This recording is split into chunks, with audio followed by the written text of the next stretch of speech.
Bonsoir, bonsoir, auditrices, auditeurs. Vous êtes sur monparisfm.com. Mon Paris FM, la radio du 13e, la radio citoyenne. Émission spéciale confinée, émission édition enregistrée. Web, on en parle. Web, l'Égypte antique et spiritualité, on en parle. Nous sommes en compagnie de Monsieur Pierre Ninon. Bonjour, Monsieur Pierre Ninon, vous allez bien? Oui, bonjour et bonjour aux auditeurs de l'émission. On en parle. Je vais bien. Je suis comme tout le monde confiné à la maison. Donc, il faut s'habituer à cette nouvelle situation. On va s'habituer, on s'adapte, mais pour pas trop longtemps, on l'espère, ça va vite bouger. Mais maintenant, on va parler d'autre chose, on va parler d'Égypte antique et de spiritualité. Mais avant toute chose, émission web, on en parle, oblige, présentation oblige. Monsieur Nilon, comment aimeriez-vous être présenté? Je suis un chercheur indépendant parce que je ne relève d'aucune institution, mais j'ai une formation de théologien, plus spécialement historien biblique. Et suite à ça, j'ai suivi des cours d'égyptologie avec l'égyptologue Doukaya, qui est un disciple de Cheikh Anta Diop, qui a été l'un des premiers à faire connaître Cheikh Anta Diop en France. Et j'ai aussi Oui. suivi des cours à l'Institut Khéops à Paris, des cours plus spécialement des séminaires sous la période amarnienne, qui est ma spécialité. Sur la période, quelle période vous m'avez dit, pardon? Amarnienne, c'est l'époque du pharaon Akhenaton, c'est-à-dire dernièrement, il y a eu l'exposition Toutankhamon, mais Tout ça à fait. relève de cette période, puisque Toutankhamon, c'est le fils d'Akhenaton. D'accord, très bien. Alors, avant de savoir comment on peut vous contacter, quels sont vos projets, quelle est votre actualité? En tant que concepteur de la camitude, on pourra en parler, je dispense aussi des cours de camitologie. Les cours de camitologie consistent à suivre des cours d'histoire du continent africain, les cours de Médounéter, c'est-à-dire les hiéroglyphes, dans leur contexte africain, kémite, et aussi des cours de la spiritualité.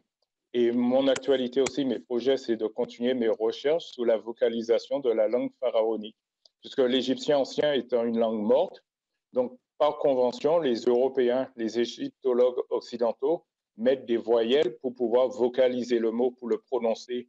Mais il est évident D'accord. que ce n'est pas la véritable prononciation. Et vu que les anciens Égyptiens, on aura l'occasion d'en parler, ce sont des Noirs, leur langue est toujours parlée sur le continent.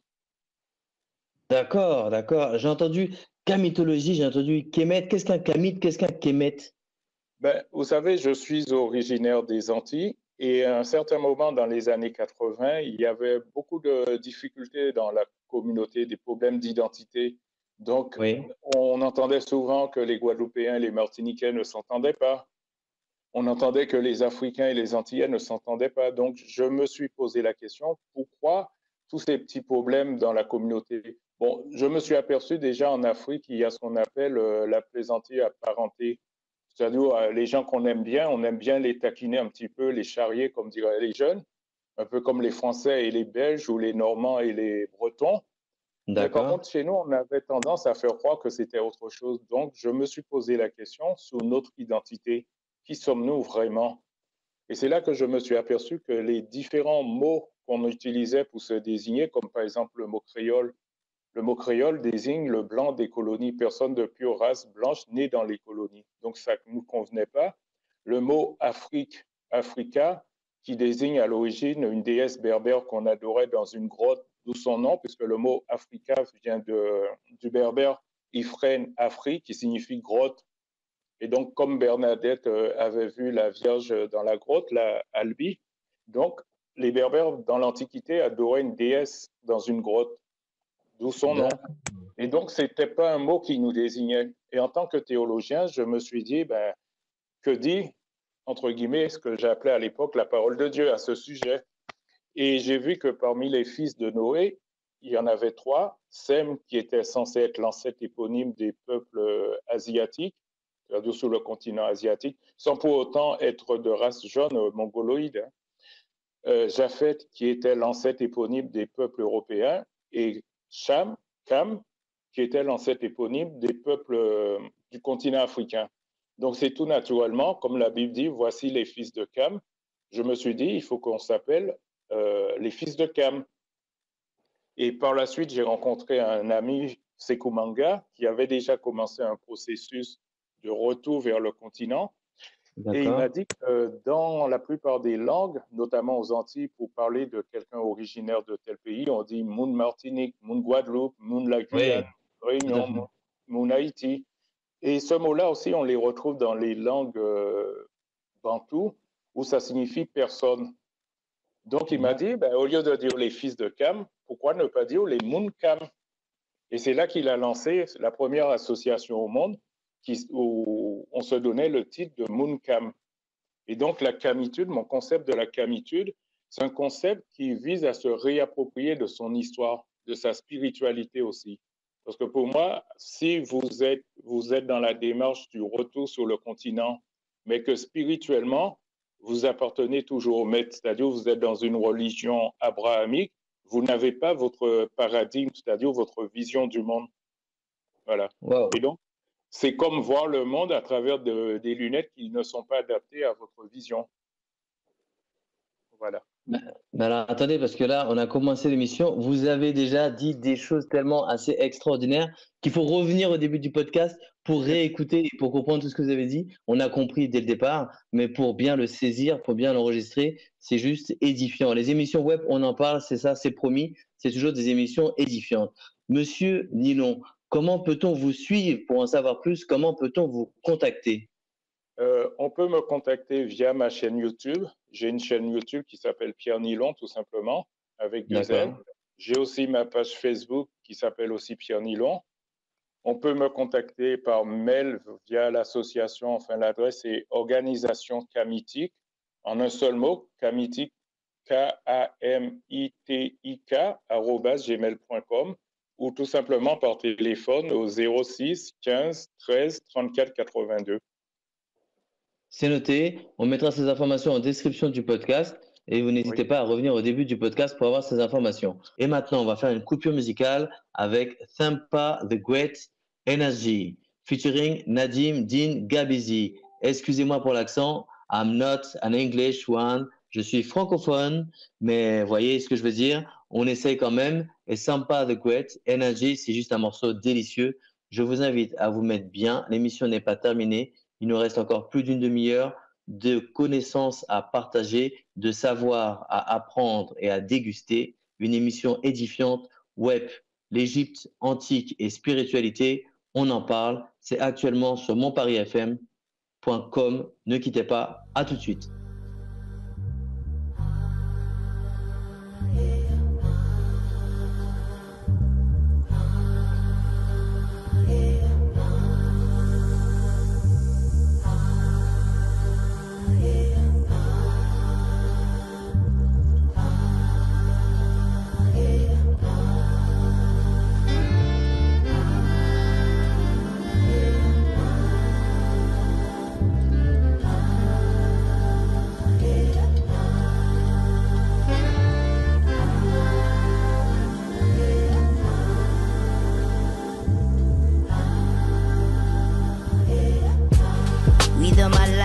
Nation. You realize all the time we wasting. You realize all the pain we facing. Please pour a cup feminine libation.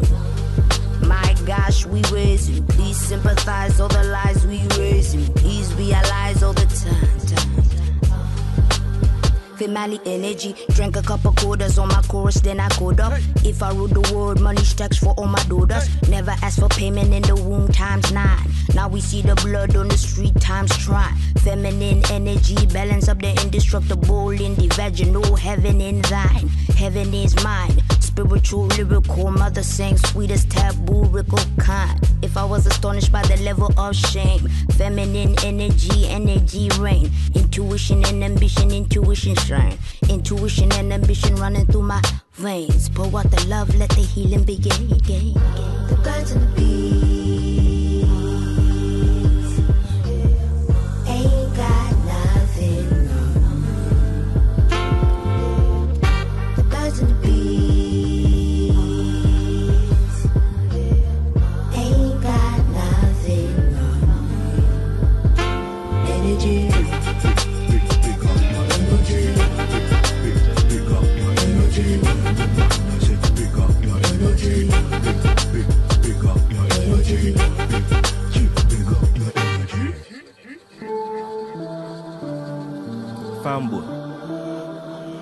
beg you listen me. I beg you open your ears for any waiting they say. Waiting they talk. Now serious talk they talk go. No be Telangaye speaking. Listen. In this world we deal. Member say ya. One day go come. When we all go. Before long, we go meet Mama Godo. When we dey meet Mama Godo, tell me, waiting, you go say. With my life jam nation, you realize all the time we wasting. You realize all the pain we facing. Please pour a cup feminine libation. My gosh, we raising. Please sympathize all the lies we raising. Please realize all the time.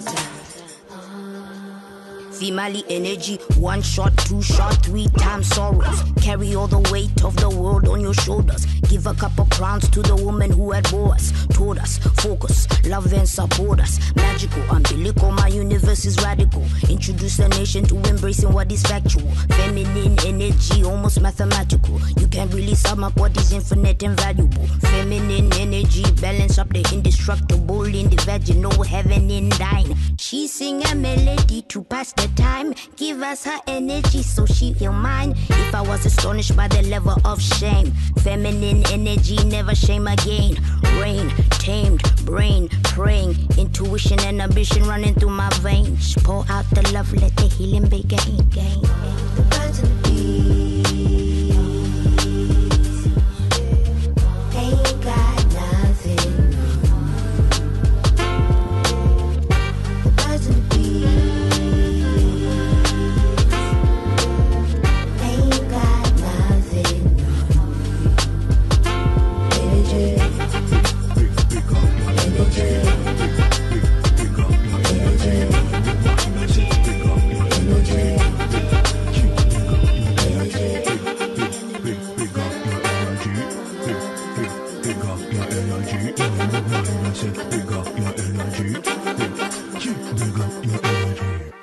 Energy.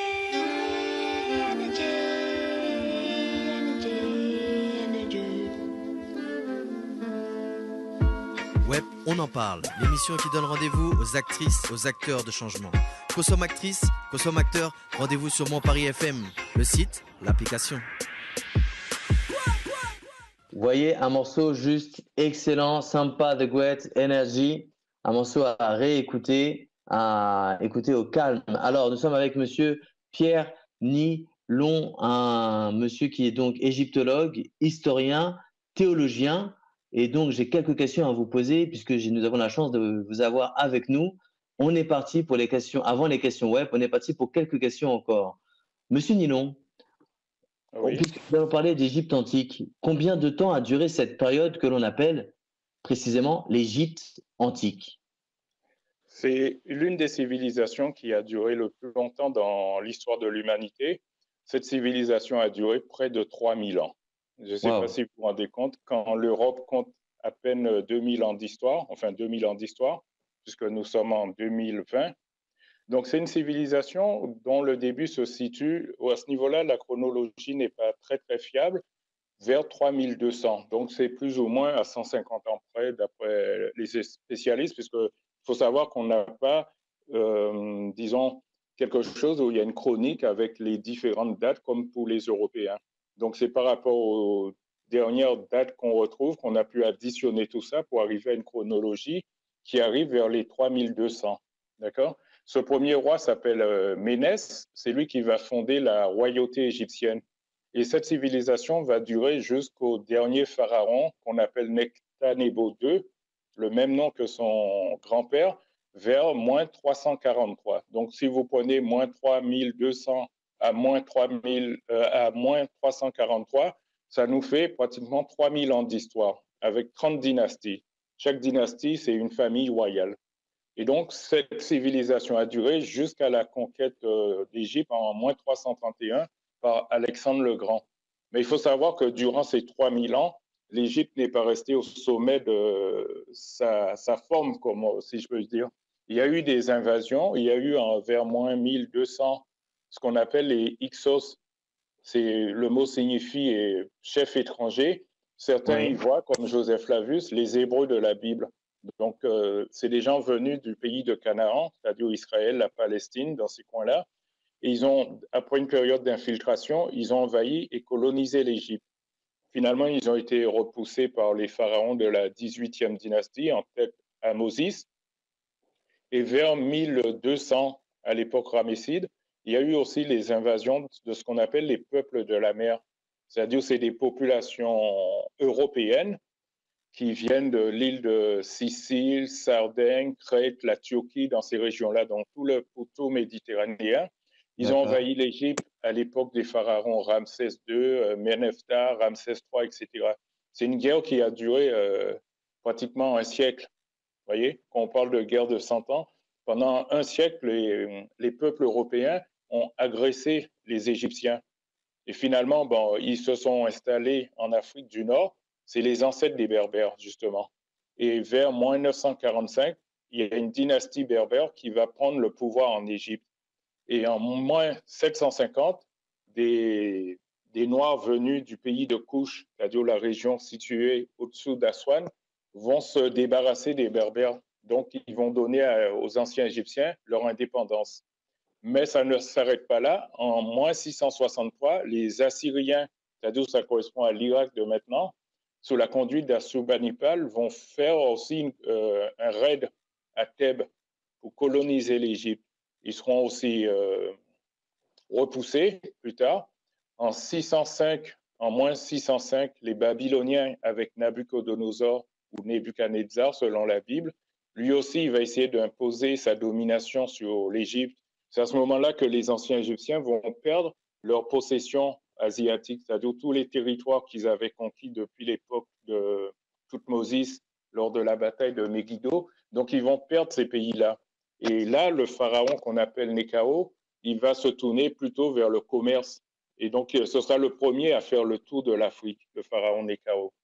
Et en 525, avec Cambyse, les Perses vont encore annexer l'Égypte.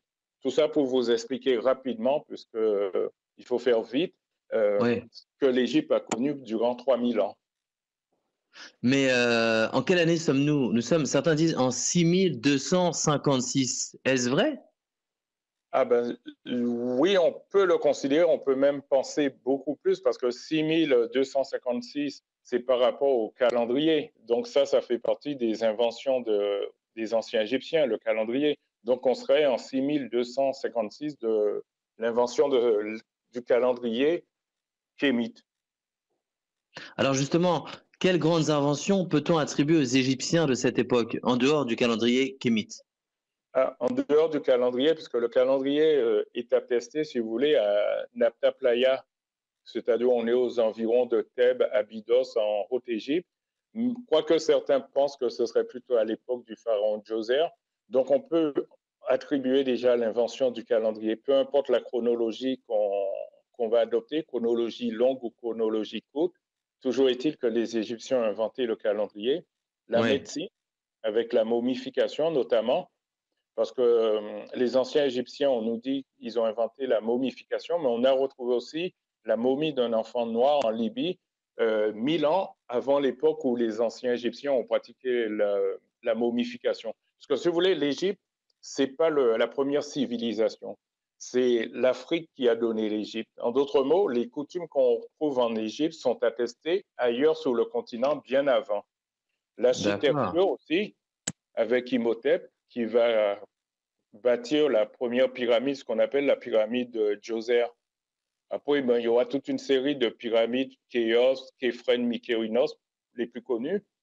Il y aura aussi les mathématiques avec le papyrus Ahmès. De toute façon, pour construire de tels édifices, il fallait des connaissances en mathématiques, ça c'est clair.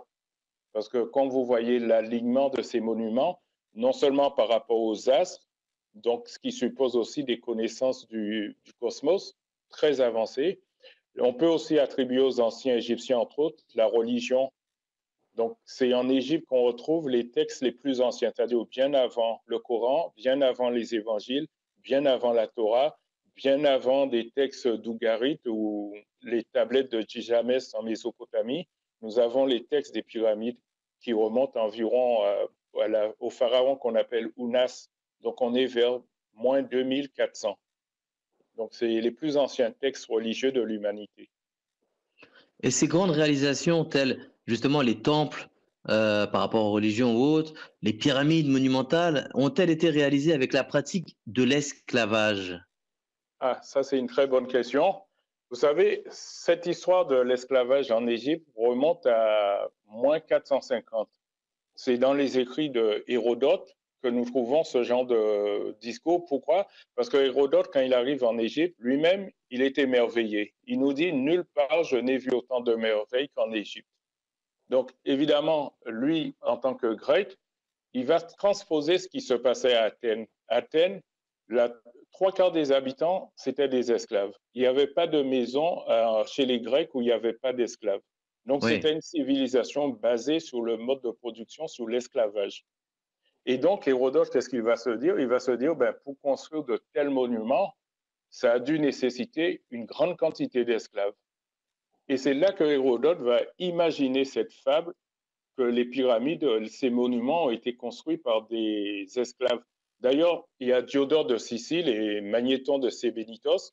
Diodore de Sicile, c'est un historien de l'époque romaine, et Magnéton de Sébennytos, c'est un historien de l'époque ptolémaïque, à Alexandrie.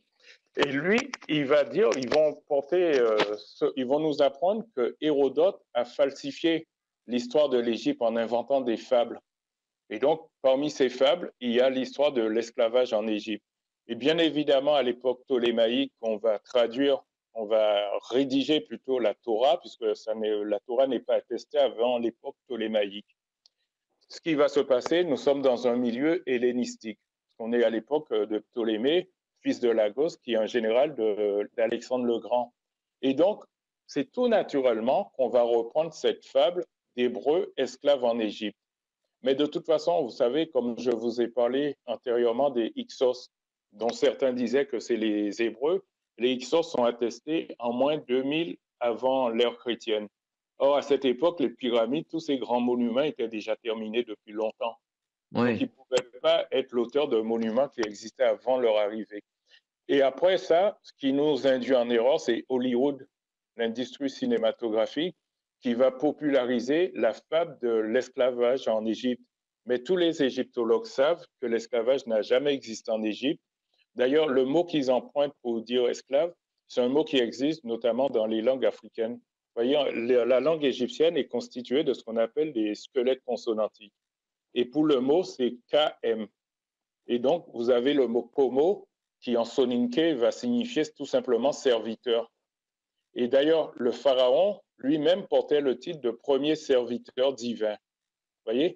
Donc, le mot qu'on traduit par esclave, ce mot-là est employé d'abord au pharaon parce que lui, c'est un serviteur divin. C'est un prêtre.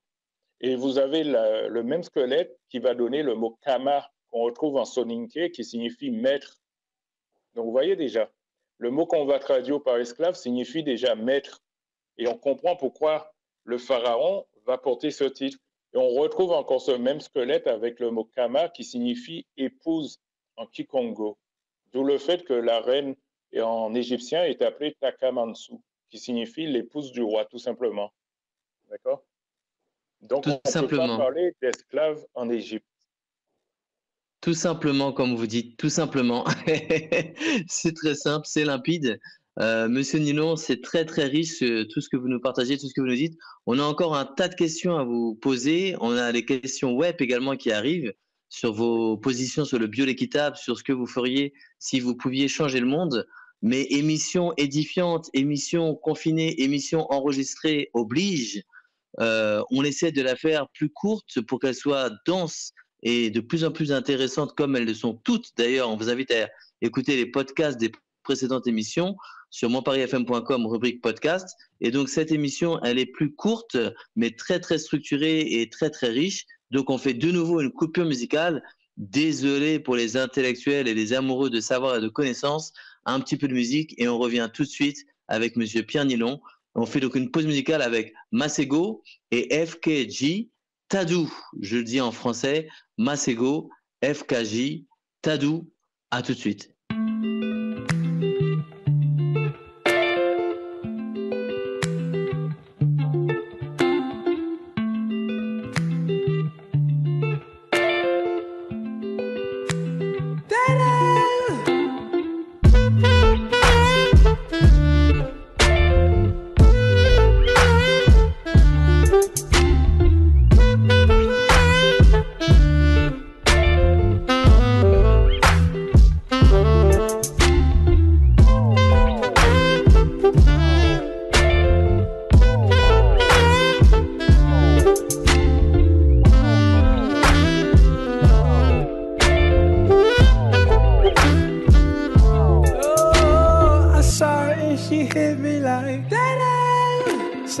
everything so beautiful. She just hit my heart, oh. Full force and she got me like, I be like, baby, why you so fine? Got to make you mine. So hard to find. Baby, like, oh, how'd you do the thing? The way that you do it, and she ain't even show nothing. She be walking around so confident, so heaven sent. I think she was meant to knock them dead. Like, girl, you so fine. Oh, oh, oh, oh. Yeah. Girl, you rockin' like, ooh. Baby, so fine. Miss Baby, girl, you knock 'em dead.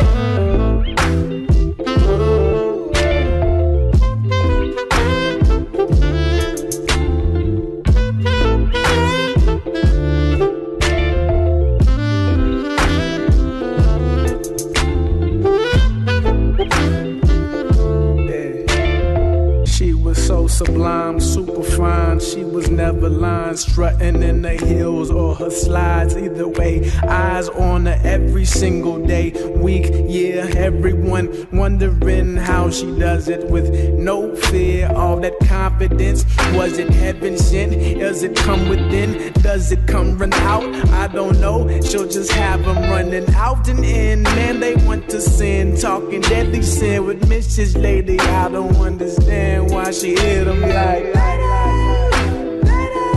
hey, like, girl, you knock 'em dead. Oh, oh, oh. How you do it, thing you do?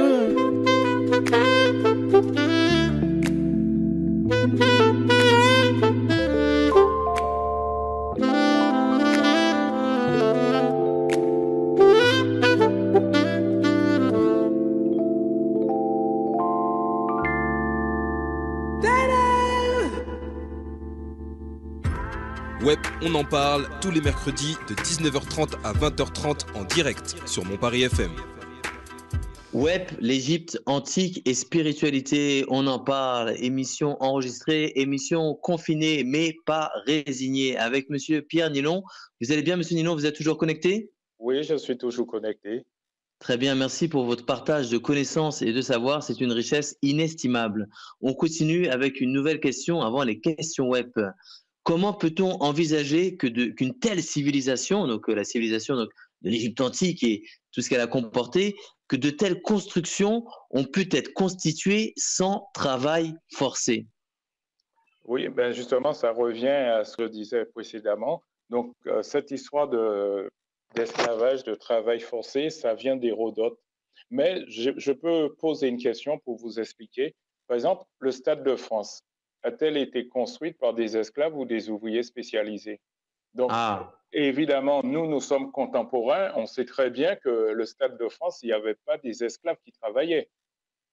Quand vous passez, vous voyez le monument que c'est immense, mais pourtant, c'était que des ouvriers spécialisés. Chacun à son niveau. Il y avait le maçon, il y avait celui qui tirait les câbles, il y avait les différents corps de métier, mais il n'y avait pas d'esclaves. Ces gens-là, ils étaient payés. D'accord? Ben, en Égypte, c'est exactement la même chose. On a des papyrus, notamment à l'époque de Ramsès, où on pouvait écrire directement au pharaon pour réclamer s'il manquait quelque chose sur son salaire. Donc, on est loin de l'esclavage, on est loin de ce qui s'est passé aux Amériques, où les gens ont travaillé pendant des siècles et ils n'avaient même pas le droit, ils n'avaient pas un salaire. À partir du moment où vous recevez un salaire, vous êtes considéré comme un travailleur salarié, vous n'êtes plus esclave. Donc, en Égypte, ça a été exactement la même chose. Il y a des documents là-dessus. Quand vous voyez que l'Égypte, par exemple, à l'époque de Ménephta, on dit de laisser passer les Bédouins afin qu'ils puissent vivre, parce qu'il ne faut pas oublier qu'à l'époque, il y avait des famines. Notamment, il y avait les peuples de la mer qui attaquaient, donc ils faisaient la politique de la terre brûlée, qui brûlaient tout. Donc, sous la stèle d'Israël, on le voit, puisqu'on dit Israël est rasé et n'a plus de semences. Quand on dit de semences, certains ont pensé qu'il n'y a plus de postérité et aucun survivant. Mais quand on parlait de semences, c'est vraiment de l'herbe des semences. Ouais, hein. Et donc, il n'y en avait plus puisque ça avait été détruit. Et le roi Ménephta ordonne de laisser passer non seulement les hommes, mais aussi leurs animaux afin qu'ils aient la vie sauve. Vous vous rendez compte? Un roi qui se préoccupe des animaux que possèdent des étrangers en disant de leur donner pratiquement l'asile politique, si vous voulez.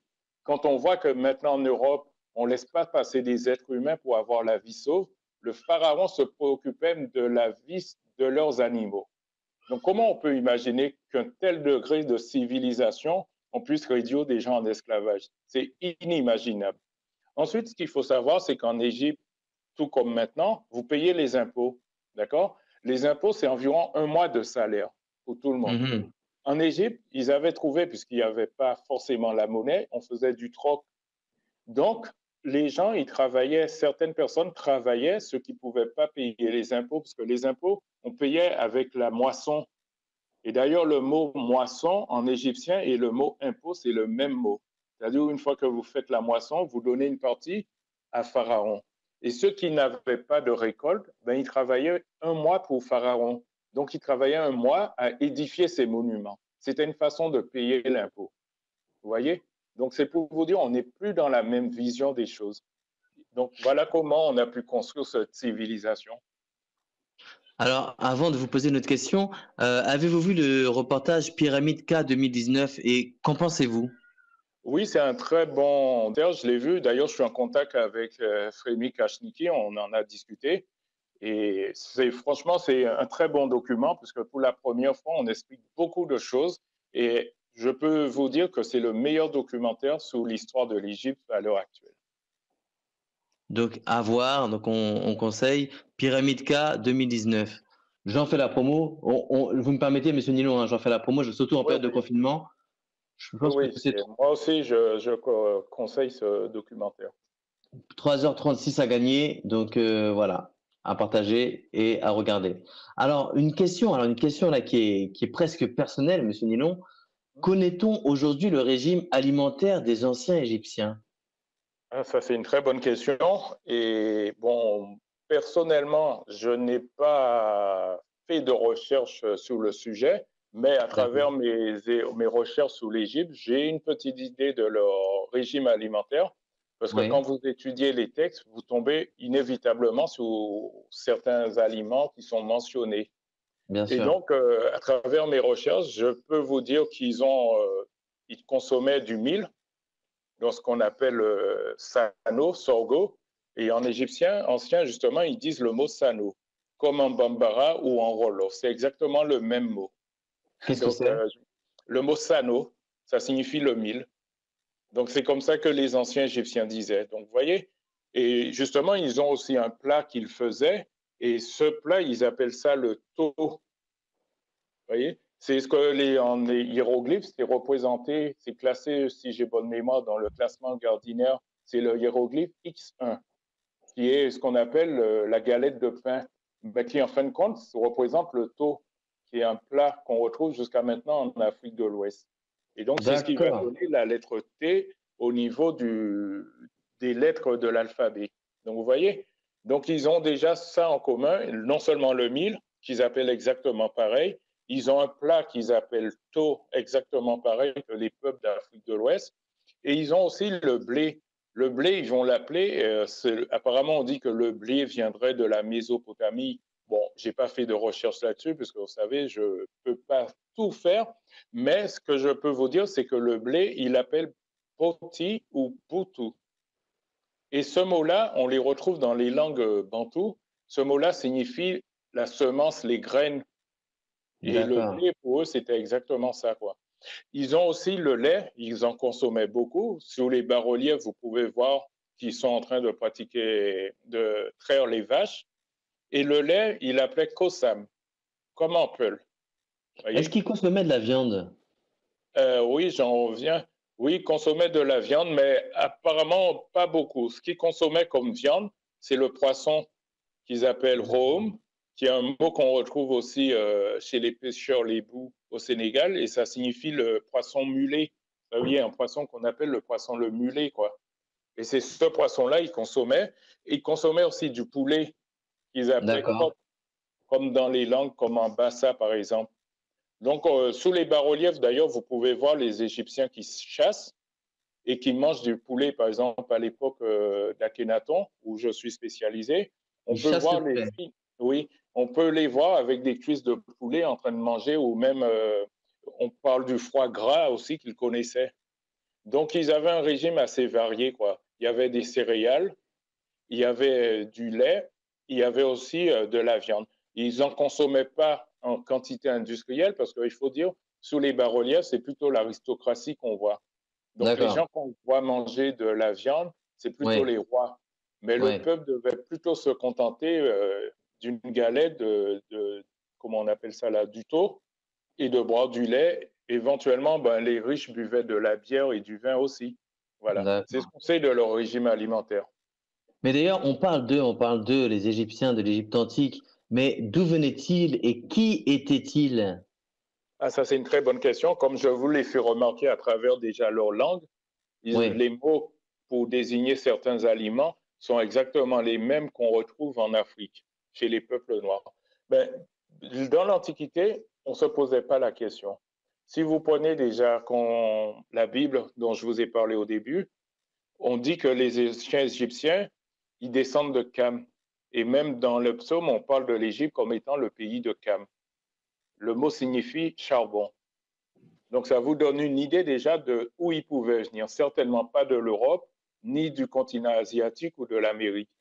Donc, Diodore de Sicile, qui a collecté une somme impressionnante de documents sur les anciens Égyptiens, nous dit que les anciens Égyptiens sont des Éthiopiens venus en Égypte en suivant le fleuve. Le fleuve en question, c'est le Nil bleu. Et justement, c'est la raison pour laquelle l'Égypte aussi, on l'appelle le pays noir. Pourquoi? Parce qu'en partant du lac Tana, vous avez le Nil bleu qui arrive jusqu'en Égypte et qui va ramener le limon, qui est une terre noire. Et c'est ça qui va fertiliser l'Égypte. C'est pour ça qu'on l'appelle aussi la terre noire à cause du limon, justement. Et le mot limon, le mot cendre, tout ça, dans les langues comme en soninké, se dit koumi. Vous voyez? C'est la même racine que le mot kam, aussi qui signifie brûler. Donc Et on entend dans cette région aussi, il y a ce qu'on appelle le pays de Punt. Et le mot Punt, je l'ai traduit, ça, en fin de compte, ça se prononce Pwani, qui jusqu'à maintenant se retrouve en swahili, signifie la côte. Donc c'est la corne de l'Afrique que les anciens Égyptiens considéraient comme étant la terre sacrée. C'est-à-dire maintenant, vous voyez, des gens vont en pèlerinage à la Mecque, à Jérusalem, à Rome. Pour les anciens Égyptiens, c'était la corne de l'Afrique. Donc c'est dans cette région que se situe le berceau de cette population. Alors, berceau de cette population, berceau de l'humanité, où est-il? Parce qu'il y a des gens qui disent que ça vient de l'Inde, que le berceau de l'humanité, c'est l'hindou, c'est autour du Tigre, qu'il y a les Sumériens. Qu'en est-il en fait? Qu'en est-il? Vous qui êtes vous-même historien, vous avez peut-être une idée sur la question.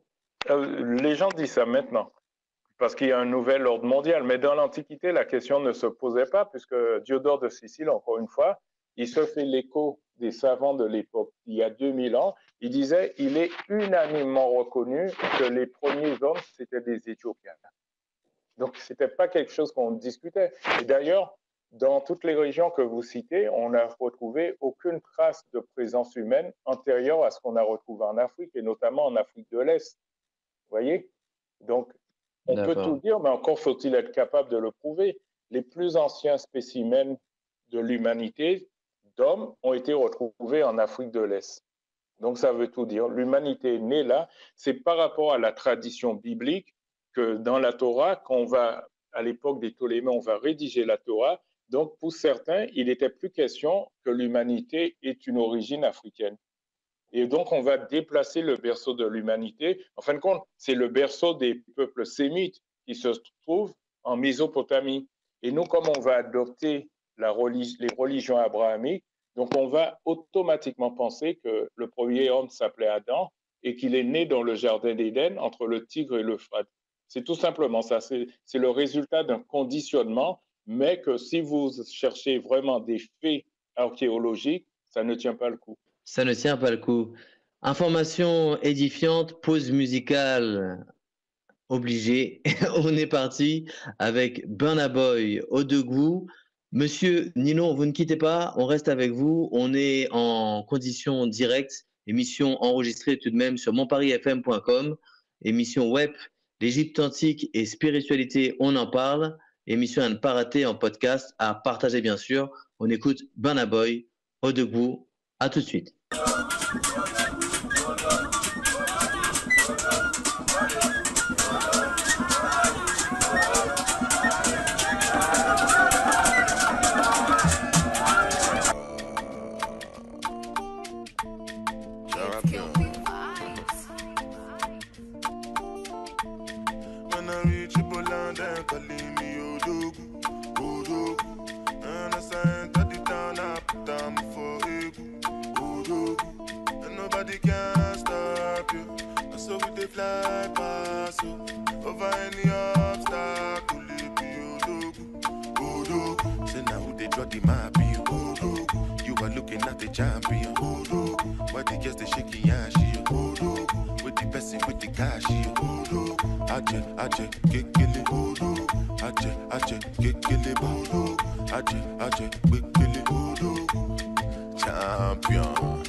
Yourself, not the matter we they do.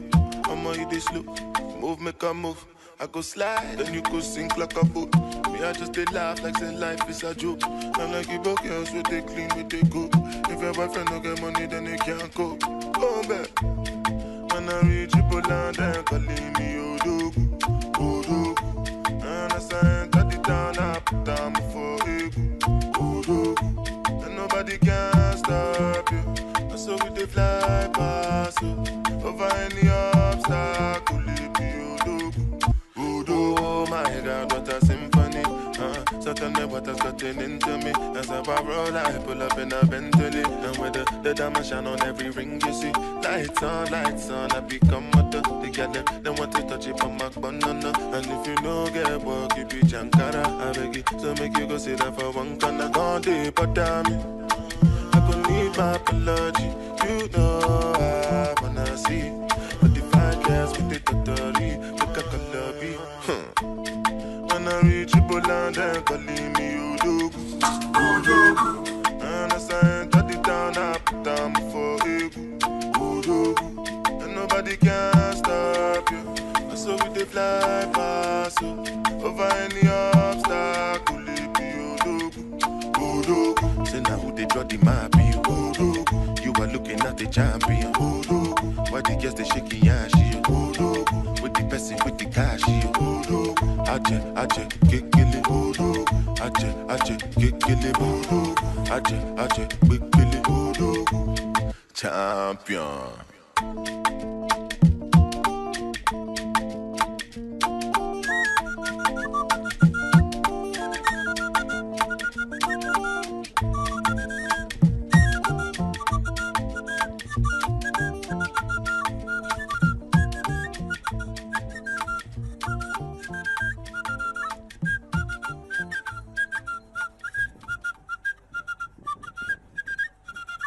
Web, on en parle, l'émission qui donne la parole aux acteurs de changement sur Monparis FM. Et voilà, on écoutait un des rois, un des pharaons, que dis-je, un des musiciens, un des artistes de l'Afrique actuelle, Burna Boy, un artiste à ne pas rater, à ne pas manquer. Avec le titre Odogwu, excusez la prononciation, il y a plein de titres à découvrir. Burna Boy, c'est juste l'artiste afrobeat du moment, et pas que du moment, de l'histoire, je le pense. Bref, c'était un petit passage, mais revenons précisément sur l'histoire. Nous allons parler maintenant spiritualité. Nous sommes avec Monsieur Pierre Nilon, égyptologue, historien, théologien. Nous allons parler de spiritualité. Monsieur Nilon, connaît-on la religion, le terme est un peu particulier, mais connaît-on la religion de l'époque, donc de l'Égypte antique? Était-il, comme on le dit, polythéiste? Là, c'est une question assez délicate parce que vous savez, en sciences, il y a ce qu'on appelle les sciences exactes, comme les mathématiques. Donc, à ce niveau-là, il n'y a pas matière à discuter. 2 et 2 font 4 pour tout le monde. Que ce soit Oui. maintenant ou il y a 2000 ans ou dans 3000 ans, ce sera valable. Peu importe son parti politique, peu importe sa religion, 2 et 2 font 4. Après, vous avez ce qu'on appelle les sciences humaines, comme la religion. Et c'est là qu'on perd du temps à discuter, puisque c'est une question d'interprétation. Donc, je vais essayer de prendre des documents pour éviter trop de polémiques. C'est-à-dire, polythéisme, c'est le fait de croire en plusieurs dieux. Contrairement au monothéisme, c'est le fait de croire en un seul Dieu. Donc, à partir du moment où c'est attesté en langue pharaonique, le mot qu'on va traduire, le mot néter par Dieu, et le mot nétéro par Dieu au pluriel, donc on ne peut pas dire qu'ils ne connaissaient pas le polythéisme. Et maintenant, si vous allez au niveau de l'histoire, comprendre la période pré-dynastique, on s'aperçoit qu'ils utilisent un seul mot pour désigner la divinité. C'est ce que le mot qu'on va traduire par Horus, mais qui en fin de compte se prononce Ari, suivant qu'on soit en retour en Basse-Égypte, comme on dit. Mais là aussi, le mot n'existe pas. C'est-à-dire qu'on soit dans le nord ou dans le sud du pays. Et ce mot-là existe jusqu'à maintenant en soninké. Et ce mot-là signifie tout simplement Dieu. Donc, à l'origine, à la période pré-dynastique, on peut dire que ces gens-là, ils sont monothéistes. Et après, il y aura tout ce qu'on va appeler la période des Shemshuor, les suivants d'Horus, c'est-à-dire ceux qui vont continuer dans ce monothéisme. Et ce qui va se passer, c'est qu'on a un pharaon. Donc, c'est le premier pharaon Ménès qui va demander au peuple d'adorer un animal sacré qui représente la divinité, si bien qu'il n'y a aucune différence entre la divinité et l'animal sacré. C'est un peu ce qu'on retrouve aussi en Inde. Mais ça, vous retrouvez ça en Afrique et vous retrouvez ça au Sénégal. Dans ce qu'on appelle au Sénégal, le rab, c'est l'animal sacré. Le tour, c'est un génie tutélaire, un esprit tutélaire. Mais entre les deux, il n'y a pas vraiment de frontière. Et on peut le voir aussi dans l'histoire que rapporte Diodore de Sicile et Hérodote par rapport au taureau Lapi que Cambyse a fait tuer. Pourquoi? Parce que quand Cambyse a essayé d'envahir l'Éthiopie, il a subi une défaite. Et de retour à Memphis, les anciens Égyptiens avaient trouvé l'incarnation de Ptah, c'est-à-dire le taureau sacré. Et donc, il faisait une cérémonie d'investiture. Et Cambyse a pensé qu'on se moquait de lui suite à sa défaite. Donc, il a fait assassiner l'animal sacré. Donc, et ce qui s'est passé suite à cela, vu que le pharaon a instauré ce qu'on peut appeler le polythéisme, c'est-à-dire chaque endroit, il y avait une cosmogonie différente. On en connaît au moins 4 actuellement. Il a fallu attendre l'époque d'Akhénaton, vers moins 1350, pour un retour à ce monothéisme ancestral. Donc, c'est ce qu'on retrouve dans le grand hymne d'Aton. Mais à sa mort, son fils Toutankhamon va rétablir l'ordre antérieur. On retrouve ça dans la stèle de la Restauration. Donc, tout ça pour vous dire que l'Égypte a connu des phases de monothéisme et de polythéisme. Mais fondamentalement, pour les anciens Égyptiens, ça ne changeait pas grand-chose. Ils avaient toujours la même vision du monde, mais au lieu que ce soit dispersé à droite à gauche, à l'époque d'Akhénaton, c'était concentré sur une même divinité. Vous voyez? C'est ce qu'on appelle pour certains le un et le multiple. Et qu'en est-il du dieu soleil, d'Amon-Ra ou de la Maat, équité, justice, équilibre, la déesse? La Maat, c'était un code social, c'est-à-dire c'est des choses qu'on trouvait aussi bien dans le cadre de ce que je pourrais appeler monothéisme ou polythéisme. D'ailleurs, à l'époque d'Akhénaton, on parle en disant le roi vit de la Maat. Donc, ça ne change fondamentalement pas grand-chose au niveau des anciens Égyptiens. C'est-à-dire qu'on s'imagine qu'il y a eu un dieu, un demi-urge qui a créé ensuite des génies, des intermédiaires, ou qu'on pense que directement qu'il faut s'adresser à ce dieu unique, ça ne changera pas grand-chose pour l'Égyptien. Parce qu'il va continuer à vivre comme d'habitude, il va pratiquer la maths comme d'habitude. Voilà. À son niveau, ça ne change pas grand-chose. Et qu'est-ce que pratiquer la maths? Qu'est-ce que pratiquer la maths? Oui. Bon, si vous voulez, dans chaque société, on est obligé de donner une législation pour que ce ne soit pas l'anarchie, que les gens puissent vivre en paix. À Babylone, par exemple, vers moins 1790, vous avez Hammurabi, qui est un roi babylonien qui va faire ce qu'on appelle le code d'Hammurabi. Et c'est ce code que les Hébreux, les Arabes vont prendre jusqu'à maintenant, qu'on retrouve dans le Coran. Donc, ça dérive de là. Et donc, en Égypte, les pharaons, depuis le début de la dynastie, la première dynastie, il y aura un code qu'on va retrouver plus tard dans le livre des morts, Papyrus Ani, et il y aura 32 commandements.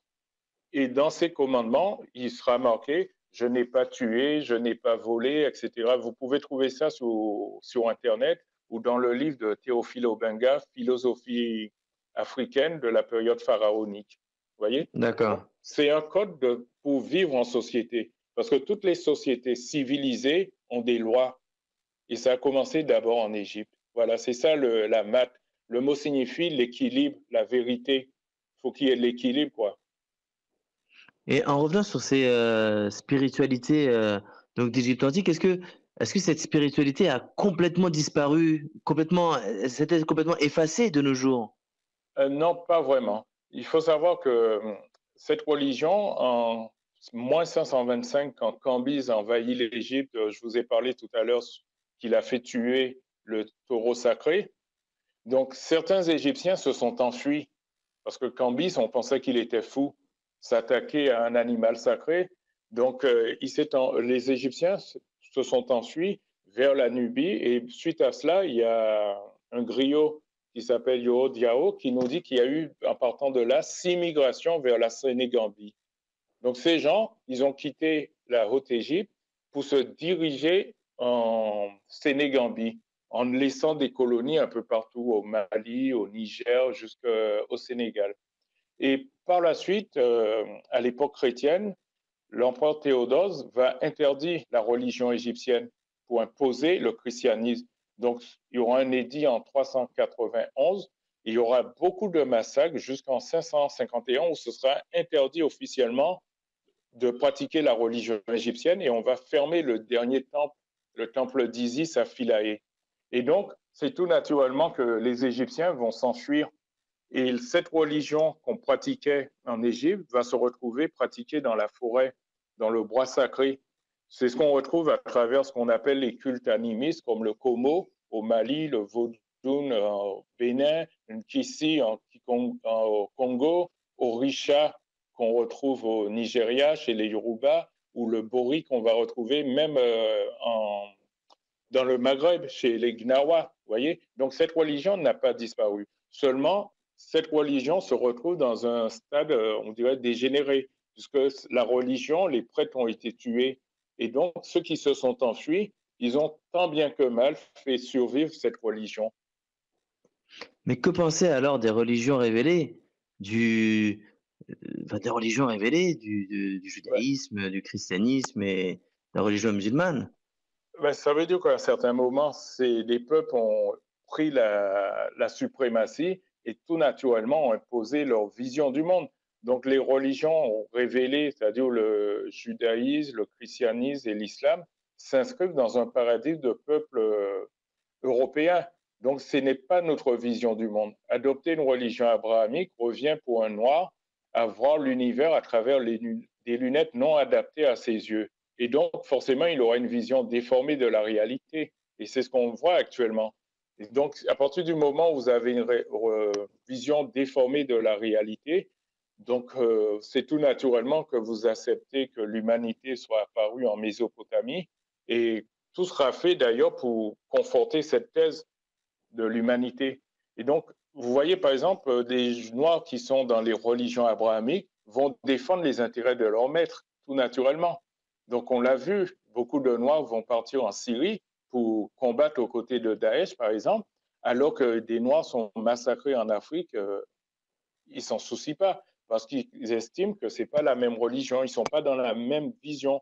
Et d'ailleurs, dans les évangiles, à un certain moment, on dit à Jésus, ton père, ta mère, tes frères veulent te voir. Et lui, il dit, c'est qui ma mère, c'est qui mon frère, mes sœurs? Il dit, mon frère, c'est celui qui fait la volonté de mon Père qui est dans les cieux. Autrement dit, il vous dit par là que être frère, c'est plus une question de biologie, mais une question de religion. Vous êtes frère à partir du moment où vous avez la même religion. Donc voilà. Ok. Je crois qu'on est bien assis. Si on n'est pas assis, on s'est assis. Sinon, il vaut mieux s'asseoir. Monsieur Nilon, c'est juste énorme ce que vous nous partagez.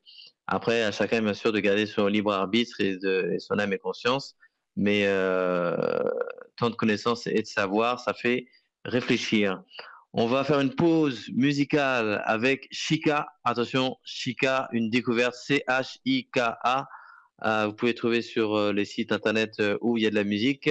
Songs About You, juste un titre qui est juste un petit échantillon de son talent. Chika, Songs About You.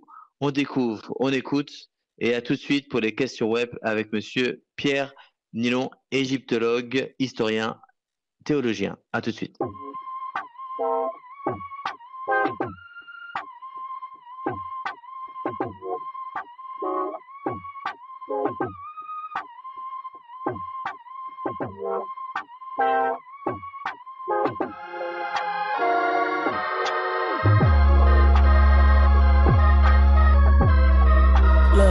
Listen, I met Hove last week. That shit was hella cool.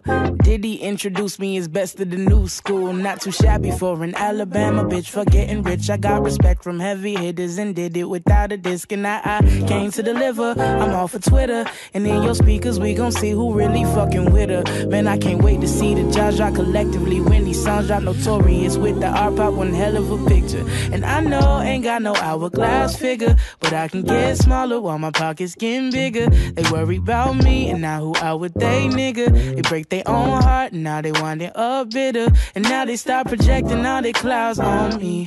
I guess it's fine to let them take it out on me. Y'all do what you do, yeah. Cause I guess I write these songs about you. Do. And I'm having the time of my life. You gotta pay me to care. Yeah, look. And I anticipated this flight and now I'm up in the air. Oh, I have only dreamed of these heights and now they taking me there. So let them talk.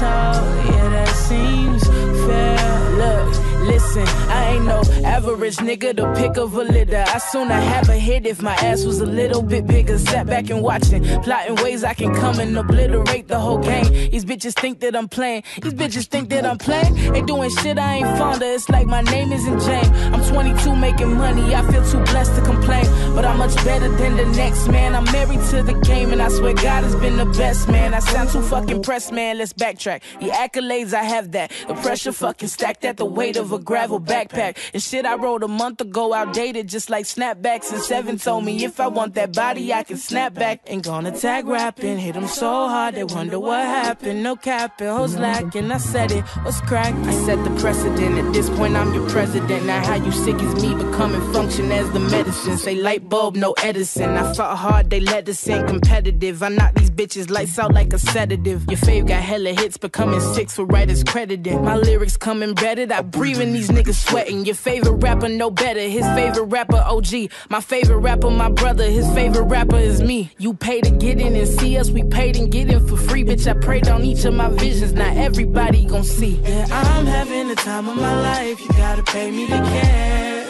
Yeah, look. And I anticipated this flight and now I'm up in the air. Oh, I have only dreamed of these heights and now they taking me there. So let them talk. Yeah, that seems fair. Yeah, say my intensity impractical. My pen is tactical. Yeah, I'm the actual. I smack fire out these lists like bitch be rational. Professional truth teller. When I'm in the booth, I can make the roof swell up. Top blown, no sloppy. What I own, no copies exist. They put that ice on their wrist. I put that fire in these hits. I put my trust in my God. I'm not gonna fight with no bitch. I'm not gonna argue no more. Already know what it is. I'm the better option. The problem to coexist. Very quietly getting tired of this shit. When I quit growing, I'll get tired of this shit. When they start caring about the likes and the clicks. When they start riding on dicks. It's when I rise in that conversation like I'm in your lady friend thighs. Apologize if I'm talking shit, I earned it. It's industry shit, I kept low and learned it. I claimed it, then I affirmed it. My losses was always worth it. My genius, they never heard it. My billboard of conversation, my come up was picture perfect. Web, on en parle avec Jérémy Dole sur Mon Paris FM.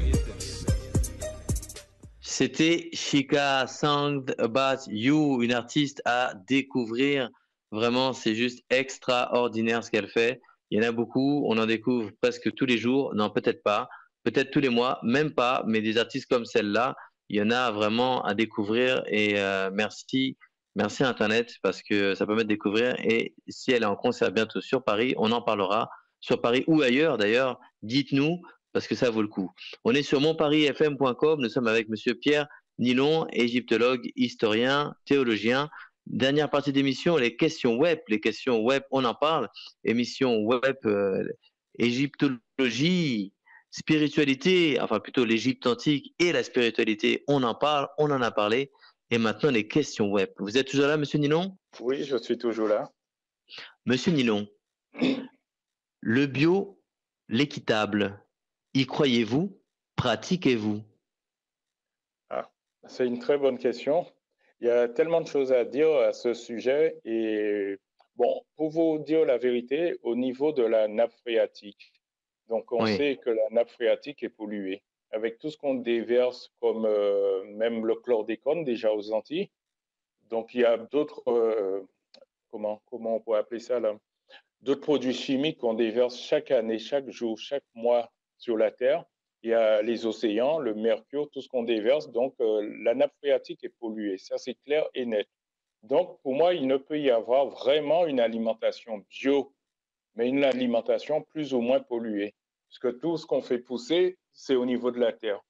Donc, si vous plantez quelque chose et que la nappe phréatique est polluée, donc inévitablement, les racines de ce que vous avez planté vont absorber cette pollution. Et pareil, vu qu'on balance aussi beaucoup de choses comme du désherbant, des trucs comme ça, comme le chlordécone, donc les arbres, l'alimentation, tout sera pollué. Donc, je pense que l'alimentation bio, entre guillemets, est plus ou moins polluée. Donc, il vaut mieux parler d'une alimentation plus ou moins polluée qu'une alimentation vraiment bio. D'accord? Ensuite, concernant le commerce équitable, Oui. je n'y crois pas vraiment pour une raison simple, c'est que le petit commerçant, enfin planteur, il voit débarquer des représentants de l'industrie occidentale et c'est ces gens-là qui vont fixer le prix. Ils vont lui dire, oh, ben voilà, ton cacao, ta banane, etc., je te prends ça à tel prix le kilo. Bon, qu'est-ce qui va se passer? Lui, il sait que ça vaut beaucoup plus. Il va essayer de résister un petit peu, mais bon, c'est l'histoire du pot de terre contre le pot de fer. À un certain moment, il sera obligé de céder, sinon il va tout perdre. Et donc, il va vendre à un vil prix.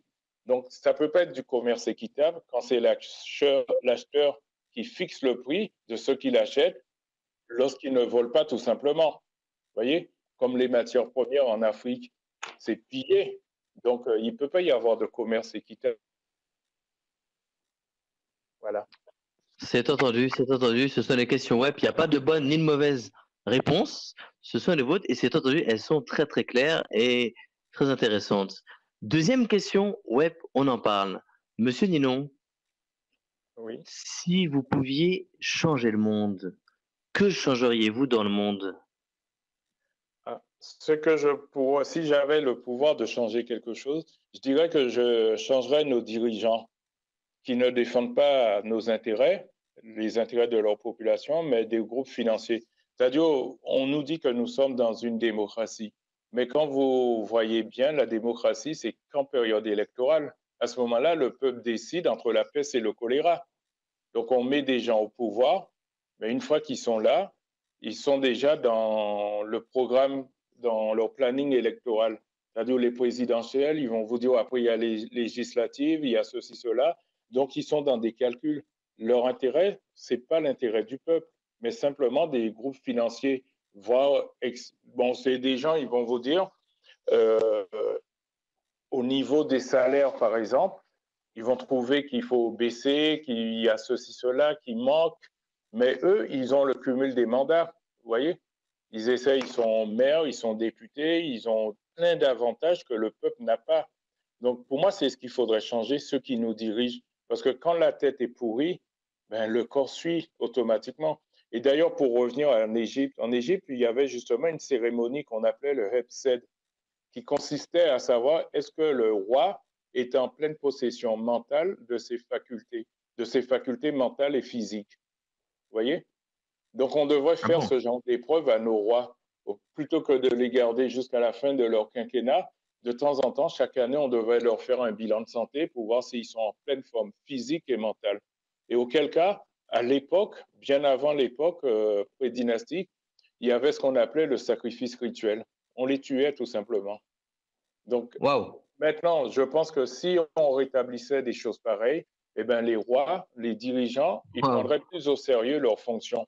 En Afrique, un dirigeant, il est considéré comme étant le père. C'est pour ça, dans certains pays, le roi, on l'appelait papa. Vous voyez, comme un père de famille. Vous êtes chef de famille, vous êtes chargé de veiller au bien-être de vos enfants, de votre maison. Maintenant, non, c'est plus le cas. Donc, c'est ça que je voudrais changer. Et je pense que si on arrive à faire ça, les choses iront beaucoup mieux parce que quand il y a eu la royauté, le peuple français, je prends ce cas-là parce que nous sommes en France, il y a eu la révolution, la prise de la Bastille, il y a des têtes qui sont tombées et on a mis en place un autre système. Maintenant, ce système arrive à sa fin pour moi. C'est un système qui est soufflé, à échéance. Donc maintenant, il faut revenir à autre chose. Et c'est au peuple de faire ce qu'il y a à faire pour revenir à autre chose et changer nos dirigeants. Alors justement, question exprès, question spéciale, confinement. Nous sommes face au mur, nous sommes au milieu du carrefour, pardon. Possibilité de changement de paradigme. Pour vous, Monsieur Pierre Nilon, que signifie changer de paradigme et quel changement de paradigme souhaitez-vous? Changer de paradigme, pour moi, c'est changer sa vision des choses. C'est-à-dire, là, maintenant, on est dans une société capitaliste où l'humain n'a pas sa place. L'humain est considéré comme étant un produit, quoi, hein, qu'on peut transformer, qu'on peut jeter, etc. Donc, il faudrait revenir à cette vision que les anciens avaient, pas simplement les anciens Égyptiens. Hein. Vous savez, les Indiens d'Amérique aussi avaient cette même vision où c'est ce qui comptait, c'était de vivre en symbiose avec la nature. Et je crois qu'il y avait même un chef indien qui disait, lorsque le visage pâle aura détruit le dernier arbre, pollué la dernière rivière, tué le dernier bison, il s'apercevra qu'on ne peut pas manger l'argent. Vous voyez? Donc, ce qui comptait chez ces peuples-là, c'était l'humanité, vivre en symbiose avec la nature, ne pas détruire cette nature. Voilà. Une citation de Seattle, je crois. Sans dire de bêtises, je laisse vérifier. Monsieur Nilon, merci beaucoup. Alors, d'habitude, la question qu'on pose et qu'on rappelle, c'est quels sont les événements prévus. Alors là, j'ai envie de dire, quels sont les événements déprogrammés, reportés que vous aviez de prévus? Ce que j'avais de prévu, parce que, bon, comme j'ai restitué le calendrier nilotique, donc j'avais prévu, il y avait le salon Art Talentou qui était prévu le 28 mars, qui a été reporté, si j'ai bonne mémoire, au 20 juin pour l'instant. J'avais aussi le Shekanta Diop Day qui était prévu pour le mois d'avril, le 4 avril, à Métro Tolbiac, à l'espace Ibis News, qui a été reporté à une date ultérieure. Pour l'instant, je n'ai pas encore d'autres dates de fixer, puisqu'on ne sait pas jusqu'à quand va durer ce confinement. J'avais aussi on était en tractation aussi pour le mois de mai. Vous savez, par rapport au 10 mai, l'abolition de l'esclavage en France. Bien sûr. Donc, il y a toujours des manifestations qui étaient prévues un peu partout en France, Nantes, La Rochelle, Bordeaux, sous Paris, voire même sur les Antilles. Donc, tout ça, c'est en stand-by. Et nous avons aussi un événement qui est prévu le 20-21 juin à l'occasion justement du nouvel an kémite, le nouvel par rapport au calendrier nilotique. Ça aussi, pour l'instant, c'est en stand-by. Donc, voilà ce qui était prévu et qui se retrouve en stand-by par rapport au confinement. Mais j'ai quand même mon calendrier que je vends via les réseaux sociaux, donc sur ma page Facebook. Donc, c'est Get Up, Stand By, c'est ça? C'est tout à fait ça, pour l'instant. Pour l'instant, bien sûr. Monsieur Pierre Nilon, merci beaucoup. Merci beaucoup et on rappelle qu'on va mettre vos informations en description du podcast sur monparisfm.com, le podcast, en description de la vidéo qui sera faite, s'il y en a des vidéos qui seront faites. Et puis, bien sûr, les informations qu'on peut trouver, donc c'est Pierre Nilon, N-I-2-L-O-N, sur YouTube, la page YouTube, et toutes les informations que vous nous avez données en début de podcast. Je vous invite à réécouter. Il me reste à vous saluer et vous remercier. Merci beaucoup, Monsieur Nilon. Mais c'est moi qui vous remercie et qui remercie aussi vos auditeurs. Y a-t-il une chose qui n'a pas été entendue et qui doit être dite? En ce qui me concerne? En ce qui vous concerne, en ce qui nous concerne, ce qui concerne les auditeurs? Ce que je pourrais dire, c'est que les gens cherchent la vérité, ne pas se contenter de tout ce qu'on vous raconte. Nous vivons à une époque où on peut trouver des documents un peu partout sur les réseaux, donc ce serait dommage de ne pas se cultiver, contrairement aux anciens qui mettaient leur vie en danger à une certaine époque pour simplement avoir le droit d'étudier, alors que maintenant c'est gratuit. C'est entendu. Ah, il nous reste à faire, il nous reste à suivre ce conseil. C'est entendu. Monsieur Nilo, encore une fois, merci beaucoup. Et il me reste, auditrices, auditeurs, à vous dire, à vous inviter, d'autant plus dans ces temps troublés, mais qui invitent à beaucoup de bonnes choses, à profiter des bonnes choses, à prendre les choses du bon côté, à ne pas blâmer une contrariété, mais à prendre tout ce qui est positif et optimiser. Il me reste à vous dire, prenez soin de vous, prenons soin de nous, et nous nous quittons avec un morceau d'Admiralty, avec un titre que je ne citerai pas. Vous allez comprendre la thématique. Une thématique dont on parle beaucoup à la télé. Le premier médicament, éteindre sa télé. Le second, prendre soin de soi, prendre soin de sa santé, renforcer ses défenses immunitaires. Bref, être sain de corps, d'âme et d'esprit. Prenez soin de vous, prenons soin de nous. Françaises, Français, mes chers compatriotes de l'Hexagone et d'Outre-mer. On va tous mourir. Voilà, coronavirus, science-fiction, comme une réalité. Pas ni vaccin, donc tout le monde a confiné. Je te fais pas la bise, ma santé contaminée. Papa, moi la main. Pas fait-moi la bise. Moi, t'es pour partir de même, moi, t'es fait les valises. On va tous mourir. Pisaka empiré. T'es y'a qu'à ça, t'es confiné. Basta la dangereux. Le monde a paniqué, qu'a tweeté, y'a qui s'acquittini, yo j'étais touriste, vais visiter, mais les autorités sans hésiter, préférer éviter, car mondial est la crise. Coronavirus, science-fiction, comme une réalité. Pas ni vaccin, donc tout le monde a confiné. J'te fais pas la bise, ma save sont contaminés. J'te fais pas la bise. Coronavirus, science-fiction, comme une réalité. Pas ni vaccin, donc tout le monde a confiné. J'te fais pas la bise. J'te fais pas la bise. Qu'on a gagou, oui, qu'on a grippe. Better run quick. À Paris, match football qu'a joué sans public. Macron, président de la République. Pas de panique, masque et gel hydroalcoolique. Toi, italien, si pas de bon, donc pas de bon, peut pas accoster. Dem ma bloc là, ça monde a posté. Est-ce la guerre bactériologique? Prédiction biblique ou la nature qui fait bon nous en leçon? Coronavirus, science-fiction, comme une réalité. Pas ni vaccin, donc tout le monde a confiné. J'te fais pas la bise. J'te fais pas la bise. Coronavirus, science-fiction, comme une réalité. Pas ni vaccin, donc tout le monde a confiné. J'te fais pas la bise. J'te fais pas la bise. Scientifique à porter gomme, pour trouver un remède. Parce que chaque jour plein d'hommes, vieille madame cadette. Les bites la raide, qu'a crié bon Dieu y'a l'aide. Pas mon pas savent qui tant, ça caille fini. Certains tellement stressés, donc ils préfèrent plaisanter. Mais coronavirus, pas qu'à plaisanter. Il pas qu'à plaisanter. Coronavirus, science-fiction, comme une réalité. Pas ni vaccin, donc tout le monde a confiné. J'te fais pas la bise, ma save sont contaminés. J'te fais pas la bise. Coronavirus, science-fiction, comme une réalité. Pas ni vaccin, donc tout le monde a confiné. J'te fais pas la bise. J'te fais pas la bise. Papa, moi la main. Pas fait moi la bise. Moi t'es pour partir de même, moi t'es fait les valises. On va tous mourir. Pisaka empiré. T'es y'a qu'à ça, t'es confiné. Basta la dangereux.